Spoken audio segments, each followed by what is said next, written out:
Electrooral, el original, es suero estéril para la rehidratación oral y usted puede consumirlo en su rico sabor a piña, a coco, a manzana verde y cereza. Electrooral ahora con 2 nuevos sabores, rosa jamaica y durazno. Búsquelos en su farmacia más cercana. Electrooral, el original, un producto de Laboratorios Bonan. Continuamos con todos ustedes y vamos a la primera división. Se acerca ya el final de la primera división, a pocos juegos de la misma. Y el Puerto de San José está dando grandes pasos para clasificar. Petapa lo mismo. La Gomera algo se aleja. Y de ahí Chantla, Varías y San Pedro. No hay que dejar de lado ni a Ayutla ni a Huehueteco. Están por uno de los 4 puestos. Ahí se colaba algo de las grandes ligas, pero no. Es la primera división del fútbol guatemalteco y las posiciones del Grupo A. Vamos a la jornada de este grupo, ya luego de ver cómo están las posiciones. Varías y Nueva Concepción es el único juego para mañana, pero el líder Puerto de San José visita La Gomera, el sublíder Petapa visita Ciudad Tecumumán San Marcos, Aurora veremos si sale del final con la visita a San Pedro, y Chantla juega contra Huehueteco en juego de Huehuetecos. Mientras que en el grupo B vamos a conocer rápidamente y revisar más bien la tabla de posiciones. Acachispa sigue siendo líder por varias jornadas, se ha sostenido a pesar de la última derrota, tiene 26 puntos y lo seguirá haciendo porque ahí observamos a Guastatoya que tiene 21, Sayaché que le persigue con la misma cantidad, Cobán se ha levantado un poco, Misco y Antigua han dejado algunas posibilidades con 19, el último es Achuapa que usaron ustedes en la tabla con 6, muy distante de Jalapa que es noveno con 14 puntos. Vamos a ver entonces cuál es la jornada sabatina y dominical. Hay 2 juegos el sábado, Jalapa frente a San Francisco a las 8 y a la misma hora Guastatoya frente a Zacapa. El domingo 3 juegos, Misco Antigua juegan a las 11, Sayaché frente a Zacachispas y Cobán visita Chuapa. Ahí está entonces toda la jornada. Zacachispas es el líder, ¿verdad? Contra Sayaché sublíder. Ese es el juego de la jornada y sobre todo sublíder contra líder en el grupo B de la primera división. Algunas preguntas también que nos hacen vía Twitter. La primera que yo le quiero hacer, que me mandaron acá, es lo de México. ¿Qué piensa con la destitución de Vucetich, la designación de Herrera? Creo que ha conmocionado con CONCACAF, pero usted, dirigente de México, ¿qué hubiera hecho? Yo me hubiera quedado con el técnico que estaba desde el principio. Pero es difícil sostenerlo en ambientes en los cuales constantemente se prefiere el cambio de acuerdo a los resultados deportivos que haya. Y uno de ellos definitivamente es México. Latinoamérica es casi constante en cuanto a eso y no hay para dónde, pero particularmente creo que hay que aguantarlo hasta el final.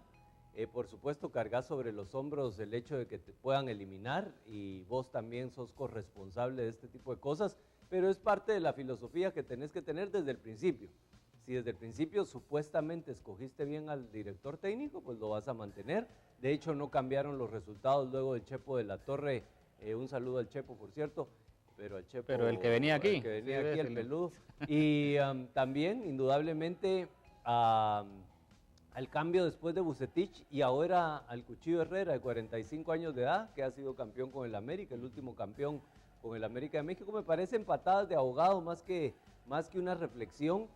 No lo hubiera cambiado, pero puede ser que con él le suene, que el Chepo de la Torre hubiera regresado y elimina a Nueva Zelanda. Así que nos pregunta Fernando, ¿qué opinamos acerca de el caso específico del Comité Olímpico? Me parece que las elecciones del Comité Olímpico nos dan una muestra del poco juego limpio que las mismas autoridades de esa entidad tratan de hacer. Primero, haciendo un padrón electoral a su medida, es decir, invitando a gente que posiblemente la mayoría de ellos va a votar precisamente por el comité ejecutivo que está. Además, algo que hemos señalado desde hace mucho tiempo, la situación anómala absolutamente de que el mismo comité ejecutivo vote por él para la reelección, porque prácticamente siempre votan por él para la reelección. Y por otro lado, el hacer crecer el padrón electoral a sus propias necesidades, es decir, casi hacerse el tacuche para poder reelegirse. Me parece absurdo. Hoy, precisamente, ya cuando se había inscrito otra de las planillas, que realmente es la que les puede competir, la de Gerardo Aguirre, vienen y le ponen otro amparo. Es esa cosa de la huizachada de ir y que no participe el otro y hacer chucada.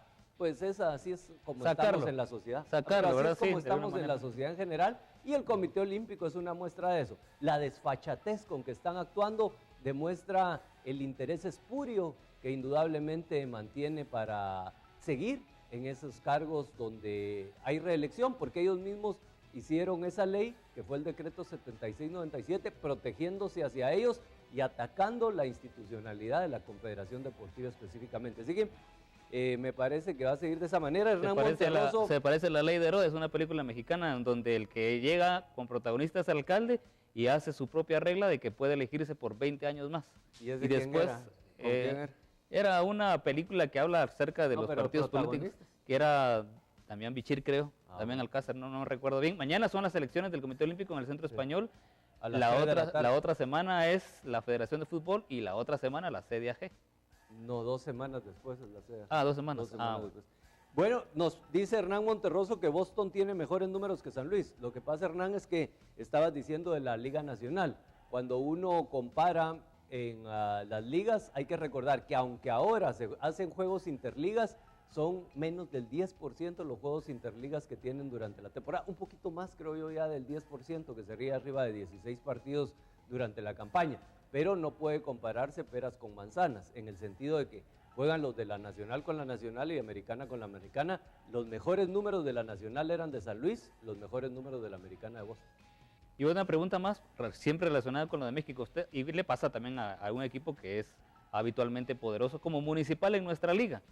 ¿Qué cree que le pasó a México o a Municipal en aquel momento de que equipos que son considerados favoritos? Torneos cortos y malas rachas o malos momentos de los equipos te traen al traste. Pongamos el ejemplo claro de Italia en el Mundial de Sudáfrica. ¿Por qué gana el Mundial de Alemania? ¿Por qué no hace una mala Eurocopa en el 2008? ¿Y por qué en el 2010 los eliminan en la primera ronda? O incluso podemos hablar de Holanda, en 1988 campeones de la Eurocopa de Naciones.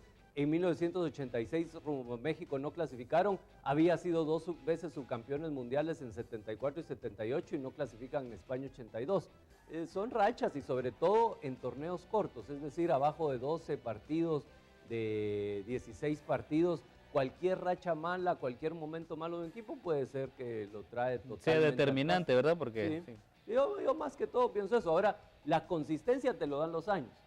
Que por ejemplo Italia no clasificara al Mundial, entonces vos dirías, chica, ¿qué está pasando con los italianos? Pero clasifica, pero de repente hace un mal Mundial, hace un buen Mundial. Incluso Alemania, eliminada en cuartos de final rumbo en Estados Unidos 94, en Italia 90 fue campeón, en México 86 subcampeón, en España 82 subcampeón. Entonces bien consistente, pero de repente tiene un tropezón. Y fue contra Bulgaria, un equipo no tradicional. Vamos a la pausa y cuando retornemos, ¿qué tenemos para todos ustedes? El béisbol de Grandes Ligas y algunos días en la historia